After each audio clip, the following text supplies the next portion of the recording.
Welcome to Media Track. This is episode 37. Well, it's episode 37, but we've been away for presumably more than 40 days because today is the 39th day that Goa has been in a lockdown. Of course, the rest of the country was in a lockdown for 37 days, and we did 2 extra days. So this is literally the 39th day that we've been in a lockdown, and presumably, we've not been on Media Track for more than 40 days. So a lot has happened, and I would say very little has happened because we've been literally locked in our houses trying to keep away from other people because of the coronavirus. So the figures worldwide on the day we are recording, that is on the 30th of April, on the last day of April, is there have been worldwide deaths is 2.27 lakh, 3.1 million people infected. The highest, of course, in the US, where they've crossed 60,000 deaths so far, which is higher than the death toll that the US suffered in the Vietnam War. And worldwide, the deaths have been 2 lakh deaths. In India, on this very day, we have 33,000 cases and 1,074 deaths. Well, Goa has been fortunate. In the days that we've been away, we had 7 positive cases, and all of them have recovered. And right now we have some people with some symptoms. They've been either quarantined at home, isolated in various different isolation spots that the government has. Well, so the highest number of cases have been, of course, in Maharashtra, with Gujarat with 3,301 cases coming second. Now, with me on the program is my friend Ashley Rosario, a senior journalist, and Ashley has been working all through this pandemic. So, Ashley, where do you think Goa stands now? I saw this very interesting report, I thought yesterday or day before, in the Times of India, and they talked of some states like Sikkim and I think it was Manipur having had not even a single case. So we've not beaten them in that figure, Exactly. but are we correct in the figures for Goa that we've had only 7 cases so far, or is there something to be suspicious about in all this? Of course, there is a lot to be suspicious about. For number one, we've had 3 deaths in the isolation ward at GMC. That's true. Okay, so what's surprising is that the whole focus is on trying to show that Goa is clean. Exactly, that's the problem. That is one. Second is a very dangerous trend that is coming in now with later cases of coronavirus is the majority of them are asymptomatic. Yes, that's true. Delhi is facing that problem fact, now. I saw this figure which said that 80% of the cases in India are asymptomatic. Yes. So one doesn't know how many millions of people out there exactly. are actually positive. Carrying the virus, Yeah. and but are not showing symptoms. Exactly. So that is something that is worrying, and what will happen, as is being predicted across the world, there is, after the peak flattens, I mean after the curve flattens, they are expecting a second wave across the globe. That's epidemiologically they are expecting that a second wave of infections will come in. Now that is the worrying point for Goa, because and for India also, because that is the time when the monsoon will set in. Like two months from now, the monsoon will set in across India, and the monsoon brings its own set of infections, which also have symptoms that are similar to coronavirus. Now that is where the health infrastructure will be under pressure. That is true. Now the one thing that has sort of been in our favor, at least that's what they presume, because nothing right now is scientifically provable. So one thing they presume is that the heat is helping us, and we are in an immense heat wave in Goa itself, and that apparently has helped keep the virus at bay. Secondly, there's all this speculation going on about the BCG vaccine. So countries like India and then Bangladesh and Pakistan, who have been actually taking the BCG vaccine for years, have had some benefit from that. Now none of this is of course provable. So these are the factors that are being discussed, and actually if you remember, there's also a report that said smokers might also be benefiting from some effect of the nicotine.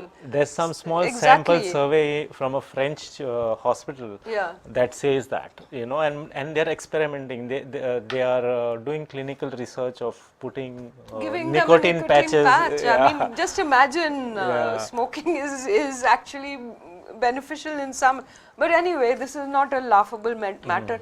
But one of the more positive things to have happened now after almost 39 days is that the people who were stranded, especially it is the poorer people who were working in all the construction sites and millions of projects across India, that we like to call migrants, they are being allowed to go back. And what I liked is that your paper, the Goan, at least had a decent headline. They said stranded people can now head home, whereas everyone else said that migrants can go home. More curbs to be eased after May 13. Government allows movement of stranded with conditions, says Herald. So what are the conditions that the government has put for people who are stranded? But there was another very interesting report in your paper also, which said that yes, they can go home, but how are they supposed to go home? All the borders are shut. There is no movement of trains, there is no movement of buses. So far, if you recall, only the UP government has been allowed to send buses to pick up its own people, and they've just defied the central government norms. Yeah. So basically, I think what the MHA order yesterday on this allowing stranded people to get back to wherever they want to go, what they have said is that the states should appoint nodal agencies to handle this. Like for example, if the Goa government decides that the Kadamba Transport Corporation or the transport director will be the nodal officer, so the transport director will, they have launched a web portal today. Yeah, but I want to ask you actually, I want to ask you this. See, we've been, talking so much about foreigners who are being evacuated, and we know the numbers, 6,000 something so far. We have absolutely no idea how many migrant workers are in Goa currently, which states they belong to, how they're going to go back, who's going to repatriate them. I mean, it's as if they don't exist, they're an invisible. No, they have set up 2 labor camps. One is at Pede Stadium. Okay. There are about 1,000 laborers there in the Pede labor camp. Okay. And there's one labor camp in the south. But what has happened is in most of these bigger projects, like for example, the work that is going on the bridge, or the work that is going on in the GMC, on an entire new complex, the super specialty block they call it. The contractor has quarantined his laborers inside the site. Okay, and the onus is put on the contractor to supply them the necessities, the daily essentials. So the bigger sites are being taken care of, but the smaller ones, nobody knows where those labor have been dispersed. So now, the other story that has been, sort of trending in Goa, more than trending, it's been a matter of concern, is the number of ship crew that has been stranded across the world. Now, there's a report on a Thursday, 30th April, in the Guardian, which talks of over 1 lakh ship crew. Now, of that 1 lakh, we have some 20 to 25,000 Indians, out of which 8,000 are are Goans. Goans, Now exactly. that story has made headlines in Goa in the past 35, 40 days because these people are completely stranded. So, 2 more ships contact government to disembark Goan crew is a headline in your. So, how many of them have returned to Goa and from which ships are they? Basically, as of yesterday, just 60 have returned, 60. Okay. Okay, and that too, after so much of wrangling between the representatives of the seafarers and the government and stuff like that, and they having returned is just a drop in the ocean. Okay, basically, we had a hint of this problem of seafarers way back in January. Okay, there was the first ship that was hit by coronavirus was Golden Princess of Japan. Yes, that's right. Yeah. Of Japan, and there were 119 Indians on that ship. Right. 60 of them were crew. Yeah. The remaining were passengers. Yeah. Okay. So this ship was quarantined by the Japanese government of the Japanese, one of the Japanese ports. And things only got worse because they were all on the same, exactly. They were in the same area. Yeah, no? they were in the same area. It was literally an island sort of. So there was just one passenger who was found positive, and then a whole load of them, the whole load of them in the ship got the infection. Because at that point, this whole concept of physical distancing had not come in. Yes. And so little was known about the virus. Now we know, so we got that hint, and India evacuated those 119 people with an Air India flight. Okay. Okay, on the 27th of February. I see. They were brought to Delhi. Yeah. Out of the 119, 19 tested positive. Okay. They were quarantined in an army facility in Delhi. Okay. Okay, and out of those 60 crew, 50 were Goans. Okay. 50 of them were Goans. Goans. Have they come back? They did come back much later. Okay. They spent their 14 plus 14, 28 days quarantine in Delhi. And then I don't know whether they have come back or where they have gone. Okay. But they were brought back. So that should have been an eye-opener to the authorities. Because I also did a story, and I spoke to quite a few of these people on this ship. Some of them stranded off Italy, some stranded off Barbados, some stranded off Bahamas. Miami and Florida. Florida. There are at least 3-4 ships in Florida. Yes, exactly, and they are getting completely and totally paranoid because they of the lockdown, which doesn't allow their own shipping companies are more than willing to charter them back flights to get them back, but the government of India hasn't set any procedure. So now we are talking about these people coming back, and there is all this criticism that how will we get them back, and will they have to pay for the quarantine facilities? So if you recall, all the opposition parties have been criticizing for paid quarantine for seafarers. But we haven't yet got a plan to bring them back. Paid or unpaid. The problem is we have no plan to handle the logistics. Absolutely no plan to handle the logistics of quarantining 8,000 seafarers if they intend to come back. There is also this big discussion going on that some of them are actually Portuguese passport holders. So should we bring them in the same system as Indian nationals, or so it's become a very tricky issue. I think this whole pandemic has diluted these boundaries of nationhood. I mean, if I'm an Indian and I'm stuck in America, why shouldn't I get the same facility to save my life as an American in America? Absolutely. I'm sure I will get it. But they are saying you're not I'm quite sure I will get it. National. So what? So what? He's alive. Yeah. He is alive. He's a human, right? Yeah. True. I mean, it's not an argument to be discussed and debated at this time. definitely governments have to show more humanity in handling this because problem. we've been showing as much this to to the foreigners who are stuck Exactly. here. They've I mean, been treated well, we etc., treated them well. Not in the beginning, of course. Of course, in the beginning, everybody was in a total chaos. Exactly. So as one police officer told me, everyone is in a self-preservation mode. Villages were putting up these sort of barricades.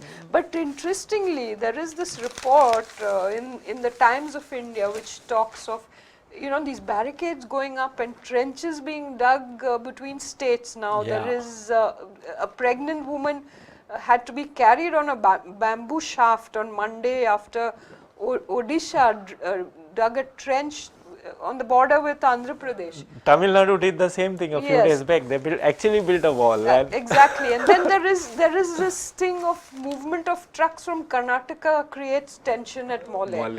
So the villagers of Mole came out and they were stopping the trucks because they said, the trucks are passing, they're going to hospital, they're carrying this mining ore, and half of them are not wearing masks, and we don't know if they have coronavirus.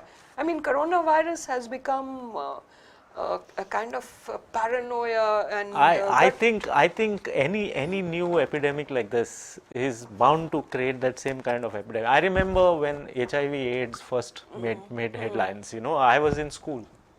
Right. Our teachers were actually telling us, don't touch each other. Okay. So that those misconceptions are bound to be there in the initial stages because there is no scientific research or definite scientific this thing on the whole virus, and what could be the problems in the days to come. Yeah. So, everyone is talking now of, our lives will change and this social distancing will become a fact of life, etc.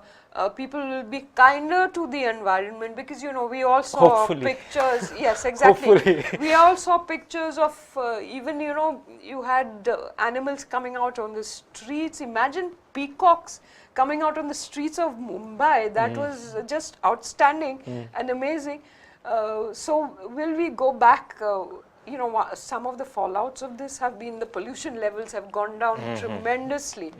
That is one of the fallouts, and then a lot of other deaths from pollution, etc., have come down. But at the same time, I think the minute a cure is found, people will just go back to their rushed lives. There is talk now, of kitchen gardens. What did you do in the lockdown? Actually, did you work on a kitchen garden? No, I live in an apartment, so I don't have a kitchen garden. So how did your kids spend their time? Gadgets, number one. Okay. And little bit of board games at home, like Monopoly and stuff like that. Okay. And TV. Okay. So that was the thing. People talked of getting extremely creative, and there was all this thing. Anyway, so now let's move to another story. Let's get away from the coronavirus for a while. There was this story about the Basilica Bolshoi, and the roof was left open. Quite a big chunk of it, in fact, was falling apart.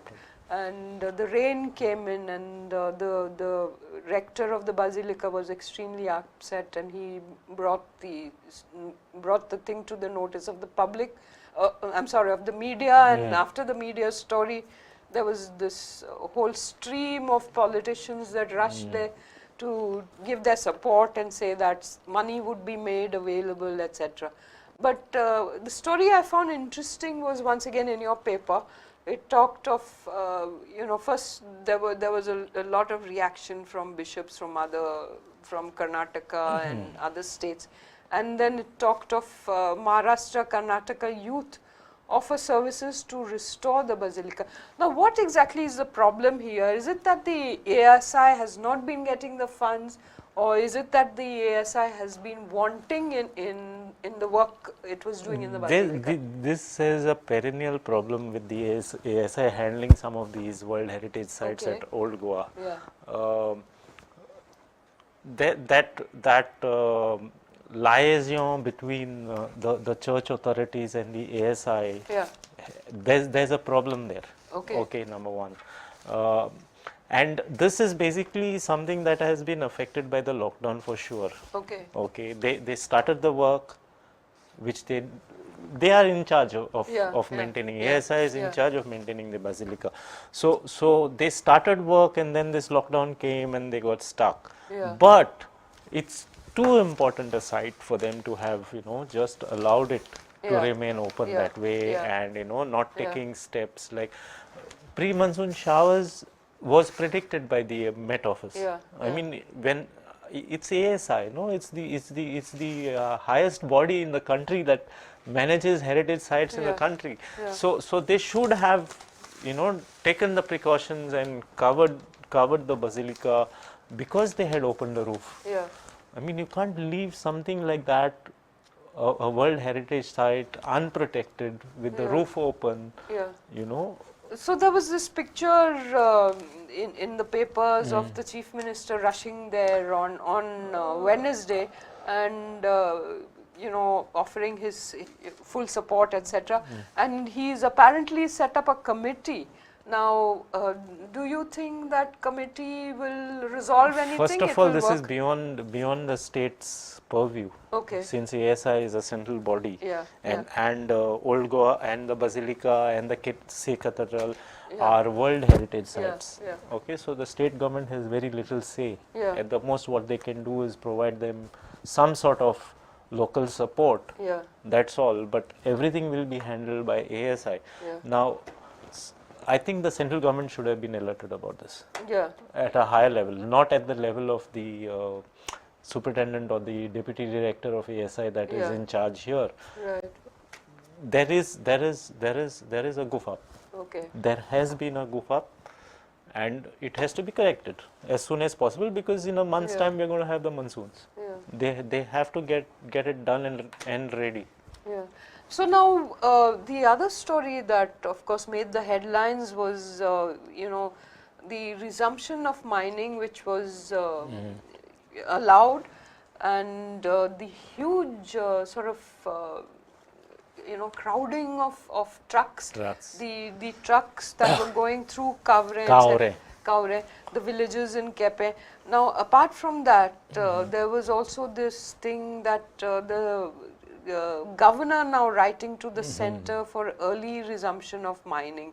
So the figures are interesting. So the governor says that mining and tourism are mainstays of Goan economy, and he says the stopping mining has resulted in a loss of revenue to the tune of 2,000 crore.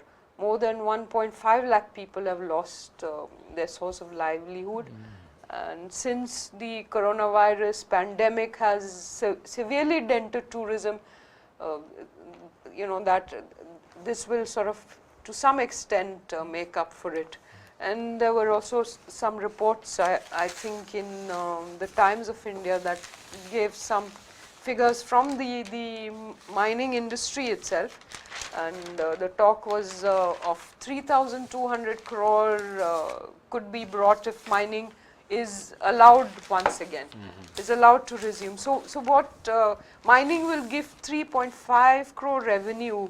The Goa Mineral Ore Exporters Association said that if you allow us to, and they want the leases to be renewed up to 2037. That is the argument they have been making from day one. What they are basically saying is that since they were Portuguese concessions which were converted into the leases, the dates they have some reasoning for that, but